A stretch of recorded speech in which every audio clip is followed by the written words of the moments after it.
इस वीडियो में हम देखेंगे एक इम्पॉर्टेंट क्वेश्चन है, ये दो एरे से रिलेटेड है। ठीक है, 7 वंडर्स से रिलेटेड एक क्वेश्चन है। इसमें बोला क्या गया है, मुझे एक प्रोग्राम बनाना है जिसमें मुझे 7 वंडर्स ऑफ द वर्ल्ड उनकी कंट्री के साथ दो अलग अलग एरे में स्टोर करने हैं। एक एरे में आएगा 7 वंडर और एक एरे में आएगा कंट्री। अब ये दोनों सीक्वेंस में होंगे। जैसे यहाँ पर जो मेरा पहला 7 वंडर है तो दूसरे एरे में भी पहले में उसी की कंट्री होनी चाहिए। इसी तरीके से सेकंड में जो है यहाँ पर भी उसी का करस्पॉन्डिंग वही वाली वैल्यू होनी चाहिए। यहाँ तक समझ में आ गया। अब उसके बाद तीसरा चीज़ मुझे यहाँ बोली है कि भाई मुझे यहाँ एक इनपुट में लेनी है कंट्री यूज़र से।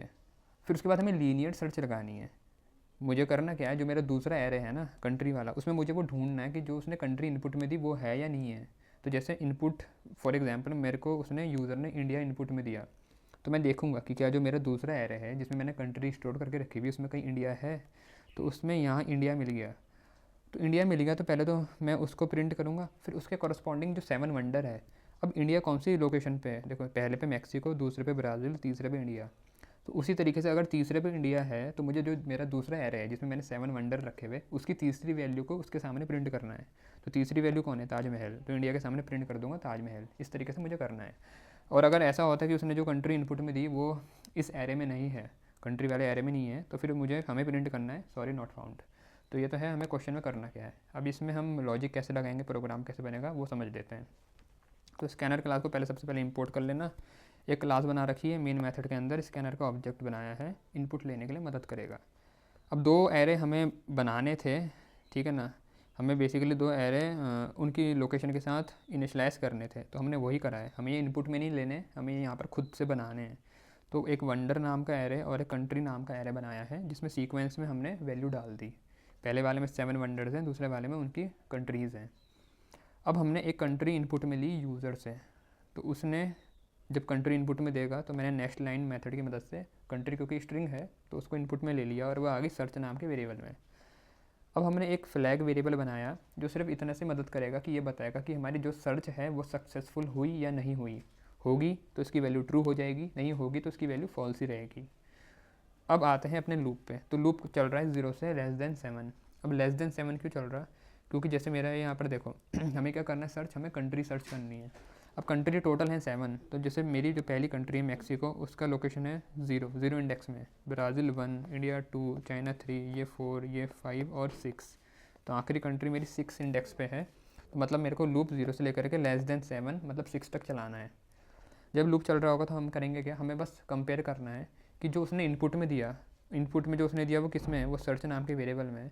तो वो चीज़ और जो मेरे एरे में हर एक लोकेशन में कंट्री रखी हुई क्या वो किसी से मैच करती है। तो जैसे मान लो उसने इंडिया दिया तो पहले मैं क्या करूँगा, इंडिया को रखूँगा यहाँ और इसको इंडेक्स में जो पहली वैल्यू है, जो पहले इंडेक्स की वैल्यू है बेसिकली, उसके साथ कंपेयर करूँगा। तो मैंने इंडिया को मैक्सिको के साथ कंपेयर करके देखा कि क्या ये सेम है, नहीं है। आगे बढ़ा, फिर पहले इंडेक्स में आया, पहले इंडेक्स में कौन है, ब्राज़ील, उसके साथ इंडिया को कंपेयर करा कि क्या दोनों मैच कर रहे हैं, नहीं कर रहे।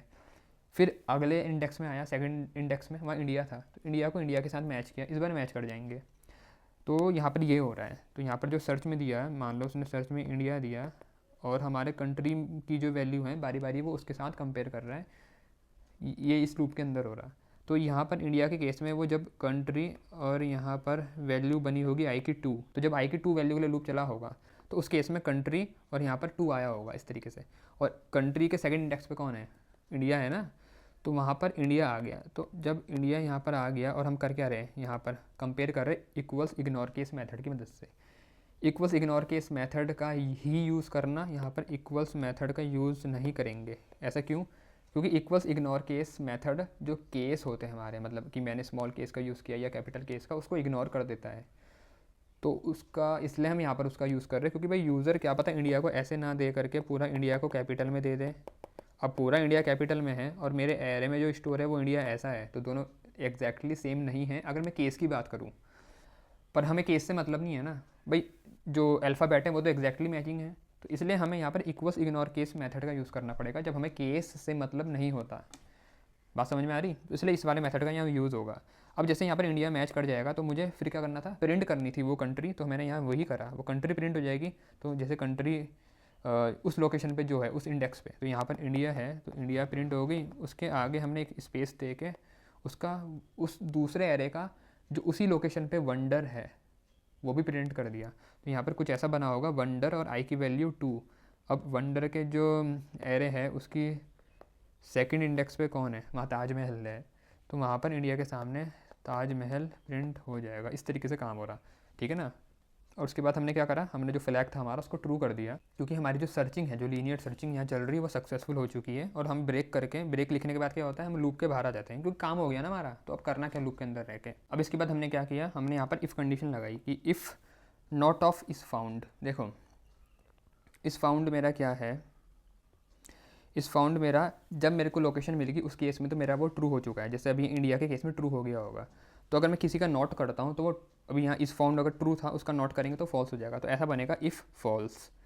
अब अगर इफ़ के अंदर फॉल्स आता है, वो कंडीशन चलती नहीं है, तो उस केस में ये कंडीशन नहीं चलेगी। तो जैसे इंडिया वाले केस में ये कंडीशन नहीं चलेगी और हमें ये चलानी भी नहीं है भाई। ये कंडीशन जो सॉरी नॉट फाउंड है, जो इसके अंदर हम प्रिंट कर रहे हैं, तो तब चलेगा ना जब हमें कंट्री नहीं मिलेगी।